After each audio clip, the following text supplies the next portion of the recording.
اب آپ ہمیں یہ بتائیں کہ وہ شخص کون تھا کہ جو مشرق و مغرب یعنی کہ جہاں سے سورج نکلتا اور ڈھلتا ہے وہاں تک پہنچا اور اللہ رب العزت نے اسے اس زمین کی بادشاہی عطا کی؟ اے محمد اب آپ ہمیں اس انسان کا نام بتائیں۔ تو حضرت محمد مصطفیٰ صلی اللہ علیہ وآلہ وسلم نے انہیں ان کے تیسرے سوال کا جواب دیا کہ اے قبیلہ قریش، وہ شخص کے جو مشرق و مغرب یعنی کہ جہاں سے سورج نکلتا اور ڈھلتا ہے وہاں تک پہنچا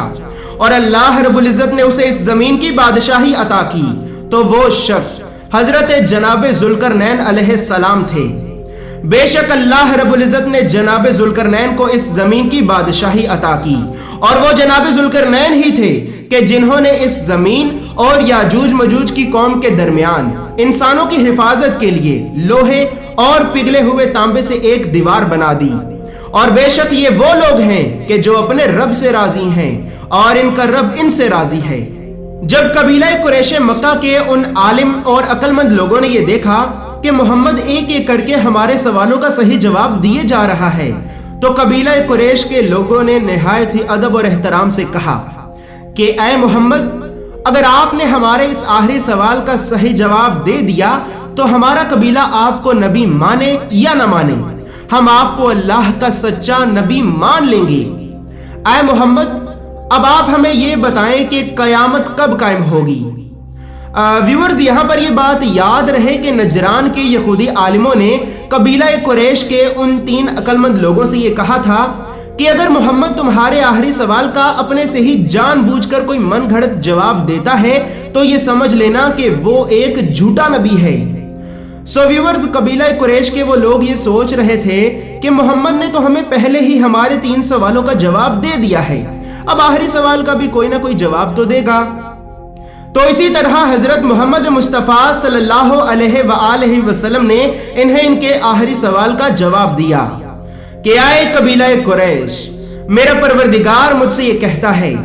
کہ اے میرے حبیب، یہ جو لوگ آپ سے قیامت کے بارے میں سوال کرتے ہیں کہ قیامت کب آئے گی، تو آپ ان سے کہہ دیجئے کہ قیامت کا علم تو صرف اللہ کے پاس ہے اور وہی اسے وقت پر ظاہر کرے گا۔ اسی طرح اس کے بعد جب قبیلہ قریش کے ان لوگوں نے یہ دیکھا کہ محمد مصطفیٰ صلی اللہ علیہ وآلہ وسلم نے ہمارے سبھی سوالات کے صحیح جواب دے دیے ہیں، تو ان سبھی بڑے بڑے عالموں اور عقل مند لوگوں کی زبان سے یہ نکلا کہ لا الہ الا اللہ محمد رسول اللہ، بے شک اللہ کے سوا کوئی عبادت کے لائق نہیں اور محمد صلی اللہ علیہ وآلہ وسلم اللہ کے رسول ہیں۔